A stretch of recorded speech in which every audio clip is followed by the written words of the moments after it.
All right, so you went to the restaurant and you had cream of something soup.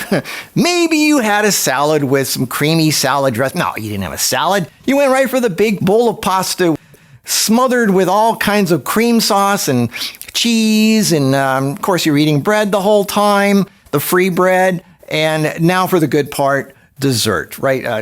Chocolate lava cake with ice cream, or maybe cheesecake with some kind of sugary jam sauce all over it. Anyway, so the point is, you waddled out of that restaurant like a penguin about to explode. Right? You're like a pregnant elephant, and you're holding your stomach in pain. You're going, I just want to go home and lie and sit on the couch, or even worse, go to bed. Okay, so you go to bed, and you're all curled up in fetal position on your side. And then an hour later, you wake up feeling all queasy and nauseous, like you're going to throw up, or maybe you just feel that way the next morning. But if you ate a heavy bunch of food and then you go to bed, don't sleep on your left side. If you do and you start feeling nauseous, get up right away. Don't roll over on your right side, and just stand up and walk around for a while.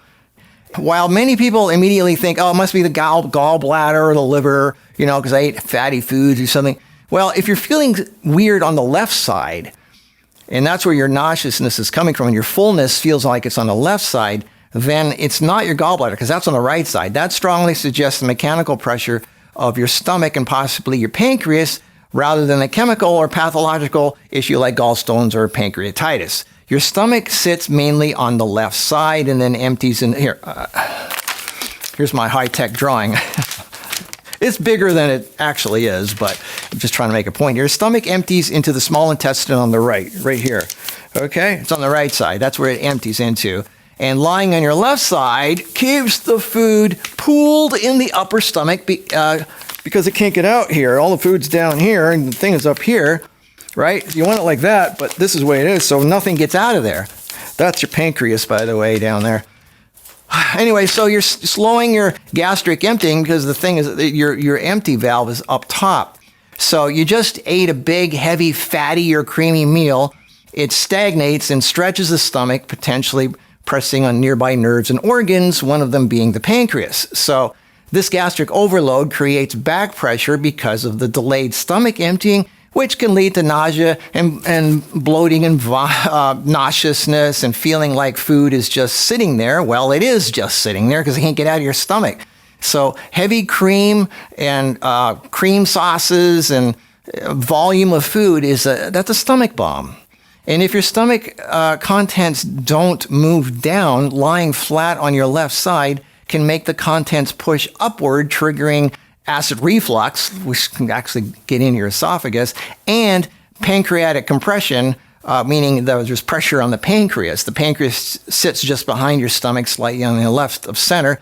So what does the pancreas do? Well, it secretes digestive enzymes like lipase, amylase, and protease to break down fats, carbs, and proteins. And a rich meal with heavy cream and creme brulee and lots of volume can overstimulate the pancreas to produce lots and lots of enzymes. And a heavy stomach lying on that thing can squish it like an elephant sitting on a dog, and then you just have this fatty meal, and the pancreas is producing all these kinds of enzymes, but the enzymes can't go anywhere. So these enzymes start backing up in your pancreas, trying to digest your pancreas, which can lead to enzyme back pressure. And if your stomach isn't emptying properly, the symptoms just get worse. So lying on your right side encourages your stomach to empty into the duodenum, which relieves the pressure from the stomach and pancreas. But if you're already feeling nauseous, then that's probably not enough.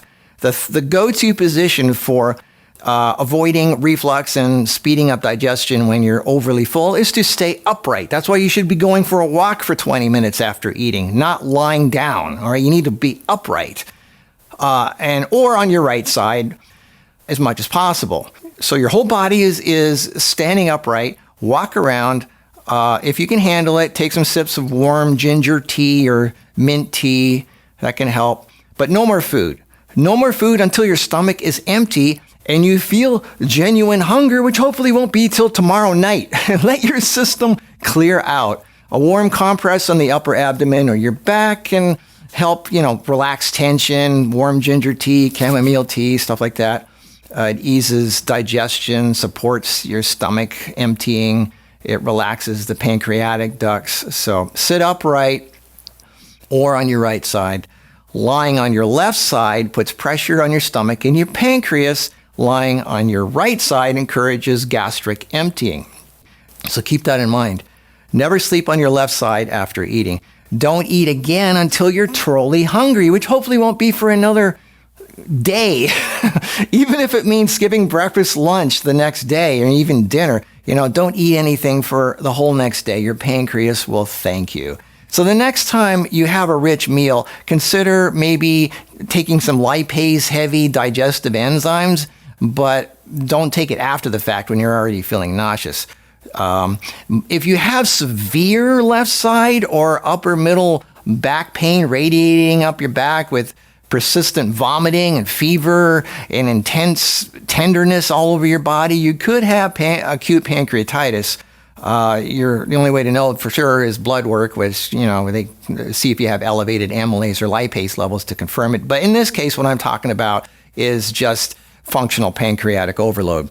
In the next video, I'm going to talk about something even more intense, and that is when you eat too many fatty foods, you could have what's called a bile dump, causing the bile to dump where you throw up and then you have diarrhea at the same time. It's coming out of both ends, and just you feel so horrible for days, and even just the thought of food makes you feel sick. And I know a lot of people have had that. You mentioned it. So stay tuned. I'm going to talk about that in the next video. I try to bring up common issues with people in this modern world where people just can't stop shoving their faces full of food. They just say, anyway, don't say that, Marcus. Be nice to people. Okay. Anyway, I thought I would just do what I can to help people. So stay tuned in the next video. Please control yourself. Until then, I will see you in the next video. Bye.